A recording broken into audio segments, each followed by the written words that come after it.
Hello बच्चों, कैसे हो आप सब लोग। स्वागत है आपका दिव्या मैम की साइंस क्लास में। बच्चों, पाठ 3 धातु और अधातु, इसके प्रश्न उत्तर लेकर हाजिर हूँ मैं फिर से। तो बच्चों, प्रश्न देखिए। प्रश्न नंबर 1, धातु जो कमरे के ताप पर द्रव होती है उसका नाम होता है पारा यानी मरकरी। प्रश्न 2, अधातु जो विद्युत की चालक होती है तो इसका उत्तर होगा ग्रेफाइट। प्रश्न 3, विद्युत तारों की वेल्डिंग के लिए प्रयुक्त मिश्र धातु है। जिस मिश्र धातु से तारों की वेल्डिंग करते हैं उसका नाम होता है बच्चों सोल्डर। प्रश्न 4 देखिए, सोडियम क्लोराइड के निर्माण में Na+ व Cl- के मध्य कौन सा आकर्षण बल होता है। तो इसका उत्तर है कि उस बल का नाम क्या होता है, स्थिर वैद्युत बल। प्रश्न नंबर 5 है, सिनाबार किस धातु का सल्फाइड अयस्क है। इसका उत्तर होगा मरकरी का। प्रश्न 6 है, किस धातु की मिश्र धातु को उन धातुओं का अमलगम कहा जाता है। उत्तर है मरकरी। प्रश्न नंबर 7 है, पीतल व कांसा किस धातु की मिश्र धातु है। इसका उत्तर है पीतल है Cu यानी कॉपर प्लस Zn यानी जिंक की, और कांसा है कॉपर प्लस Sn यानी टिन की। प्रश्न 8 है, सांद्र हाइड्रोक्लोरिक अम्ल व सांद्र नाइट्रिक अम्ल 3:1 के अनुपात में मिलकर क्या बनाते हैं। इसका उत्तर है एक्वारेजिया यानी अम्लराज। प्रश्न 9 है, अभिक्रियाशील धातु को तनु हाइड्रोक्लोरिक अम्ल में डाला जाता है तो कौन सी गैस निकलती है। आयरन के साथ तनु H2SO4 की अभिक्रिया लिखिए। इसका उत्तर है, किसी अभिक्रियाशील धातु को तनु HCl में डाला जाए तो हाइड्रोजन गैस निकलती है। यानी HCl जो होता है अम्ल, इस अम्ल में अगर कोई भी धातु डालेंगे तो हाइड्रोजन गैस निकलेगी। इसका समीकरण आएगा Fe plus H2SO4 arrow FeSO4 plus H2 यानी हाइड्रोजन।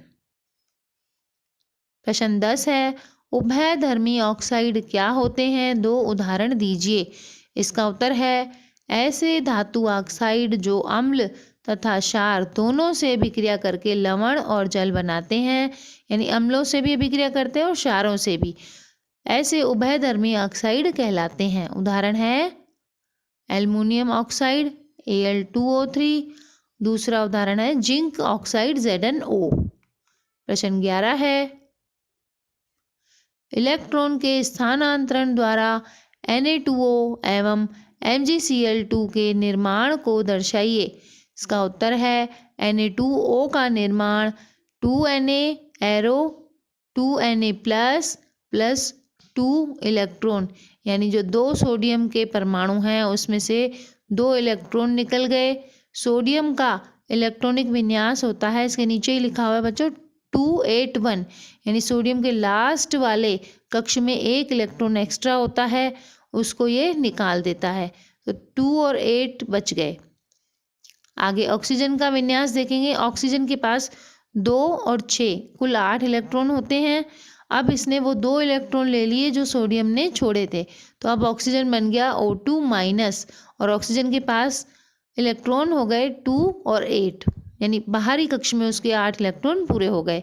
तो इसको चित्र से ऐसे समझेंगे, ऑक्सीजन है, ऑक्सीजन के इलेक्ट्रॉन है 2 2 2 तीनों तरफ लिखे हुए, यानी 6 इलेक्ट्रॉन, और सोडियम दोनों एक एक इलेक्ट्रॉन किसको दे रहे हैं, ऑक्सीजन को दे रहे हैं। तो ये जो बड़ी ब्रैकेट में लिखा हुआ है Na+ हो गया 2, और O के जो 6 इलेक्ट्रॉन है इनके ऊपर -2 आवेश आ गया, यानी 2 इलेक्ट्रॉन इसने ले लिए, तो बन गया Na2O। इसी तरह MgCl2 का निर्माण, MgCl2 में Mg इसके नीचे इसके इलेक्ट्रॉन लिखे हुए हैं 282। अब ये 2 इलेक्ट्रॉन छोड़ देगा तो बन जाएगा Mg+2, और ये प्लस 2 इलेक्ट्रॉन, यानी ये 2 इलेक्ट्रॉन यहाँ से हट गए। अब ये 2 इलेक्ट्रॉन कहाँ जाएंगे, ये 2 इलेक्ट्रॉन जाएंगे क्लोरीन के पास। क्लोरीन का विन्यास है 287, तो 2 क्लोरीन मिलके ये 2 इलेक्ट्रॉन ले लेंगे तो बन जाएंगे 2Cl-। तो इन दोनों क्लोरीन के पास हो जाएंगे 2 इलेक्ट्रॉन, फिर 8 इलेक्ट्रॉन, फिर दोबारा भी 8 इलेक्ट्रॉन। इसको चित्र से ऐसे समझाएंगे, मैग्नीशियम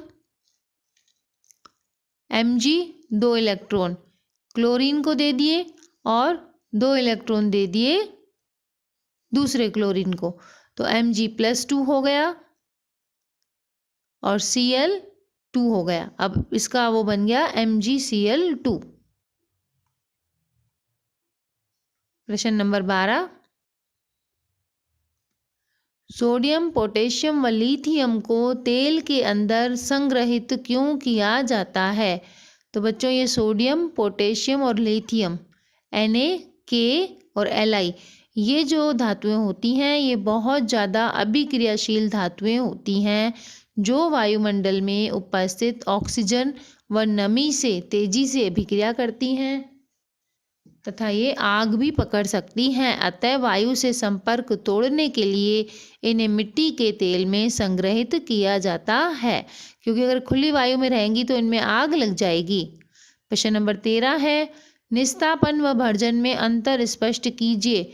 तो बच्चों इसका उत्तर है, निस्तापन धातु के कार्बोनेट अयस्क को सीमित वायु की मात्रा में अधिक ताप पर गर्म करने पर यह धातु ऑक्साइड में परिवर्तित हो जाता है।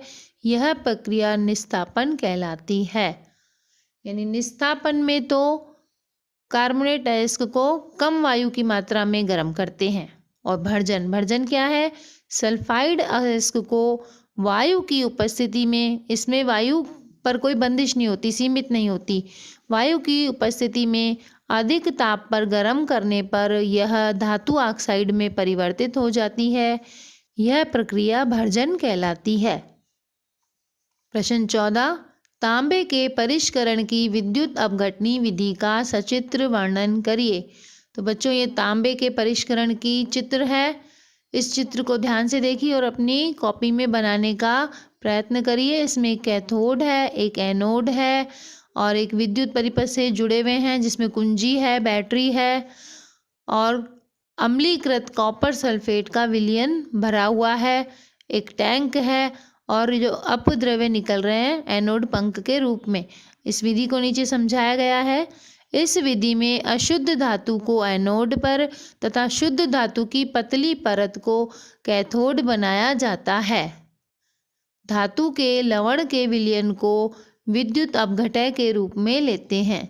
चित्र के अनुसार विद्युत अपघटय से जब विद्युत प्रवाहित होती है तब एनोड से अशुद्ध धातु विद्युत अपघटय में घुल जाती है तथा इतनी ही मात्रा में शुद्ध धातु विद्युत अपघटय से कैथोड पर जमा हो जाती है और अशुद्धियाँ विलयन में रह जाती हैं जिन्हें एनोड पंख कहते हैं।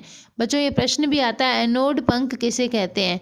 तो जब धातु का परिष्करण करते हैं विद्युत से तो जो कचरा रह जाता है उसे ही एनोड पंख कहते हैं।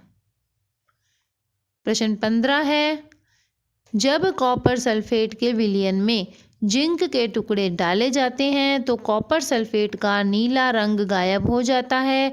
इसका कारण लिखिए व अभिक्रिया का समीकरण भी लिखिए। बच्चों ये बहुत महत्वपूर्ण प्रश्न है, इस पे बिल्कुल इम्पोर्टेंट लिख दीजिएगा और इसको लिख लिख के याद करना। इसका उत्तर है जिंक की अभिक्रियाशीलता कॉपर की तुलना में अधिक होती है। यानी कि जिंक जो होता है ज़्यादा अभिक्रियाशील होता है बजाय कि कॉपर के। अतः जब जिंक को कॉपर सल्फेट के विलयन में डाला जाता है तो जिंक कॉपर सल्फेट के विलयन से कॉपर को विस्थापित कर देता है तथा जिंक सल्फेट का निर्माण हो जाता है। अतः जिंक सल्फेट बनने के कारण कॉपर सल्फेट का नीला रंग गायब हो जाता है। तो इसका समीकरण बनेगा Zn plus CuSO4 arrow ZnSO4 plus copper. इसका रंग पहले नीला था, बाद में ये रंगहीन विलयन हो जाएगा। तो बच्चों ये थे आज के महत्वपूर्ण प्रश्न पाठ 3 के। आप साथ साथ पढ़ाई करते रहिए बच्चों, बहुत थोड़े दिन रह गए हैं बोर्ड के एग्ज़ाम में। और अगर आपको प्रश्न उत्तर पसंद आ रहे हैं तो अपने मित्रों के साथ इसको शेयर भी करो बच्चों, लाइक करो और कमेंट भी करो तो अगले वीडियो के साथ फिर मिलती हूँ, तब तक के लिए बाय बाय बच्चों।